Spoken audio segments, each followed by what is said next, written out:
Sports management എന്നൊരു കരിയറുണ്ട്. നമ്മുടെ നാട്ടുമ്പുറത്ത് നമ്മൾ ഒരുപാട് ടൂർണമെൻറ്റുകളൊക്കെ നടത്തുന്ന ആളുകളായിരിക്കും, ഫുട്ബോൾ ആയാലും ക്രിക്കറ്റ് ആയാലും ഒക്കെ അല്ലേ.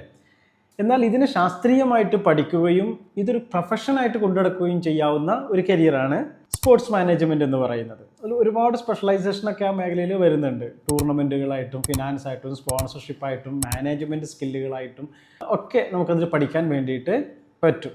പ്രീമിയറായ ഒരുപാട് കോളേജുകളെയും നമുക്കതിൽ കാണാൻ വേണ്ടിയിട്ട് കഴിയുന്നുണ്ട്. അപ്പോൾ സ്പോർട്സ് മാനേജ്മെൻറ്റ് എന്ന് പറയുന്നത് ഒരു ചെറിയ രീതിയിൽ നടക്കുന്ന നാട്ടുമ്പുറത്തെ ടൂർണമെൻറ്റുകൾക്കൊക്കെ അപ്പുറത്തേക്ക് ഒരു വലിയ വ്യവസായമായിട്ട് ഇന്നത്തെ സ്പോർട്സ് മാറിയിട്ടുണ്ട്. അതുകൊണ്ട് തന്നെ ഇതിനെ നമ്മൾ സാധാരണ രീതിയിൽ MBA ഒക്കെ പഠിക്കുന്നത് പോലെ തന്നെ ഇതിനെ ഡിഗ്രി ആയിട്ട് BBAയിലോ MBAയിലോ ഒക്കെ എടുത്ത് പഠിക്കാൻ വേണ്ടിയിട്ട് പറ്റും. അല്ലെങ്കിൽ ഡിപ്ലോമ ആയിട്ട് നമുക്ക് ഈ സ്പോർട്സ് മാനേജ്മെൻറ്റ് എന്നത് ഒരു കരിയറായിട്ട് നമുക്ക് മുന്നോട്ട് കൊണ്ടുപോകാൻ പറ്റുന്ന ഒന്നാണ്.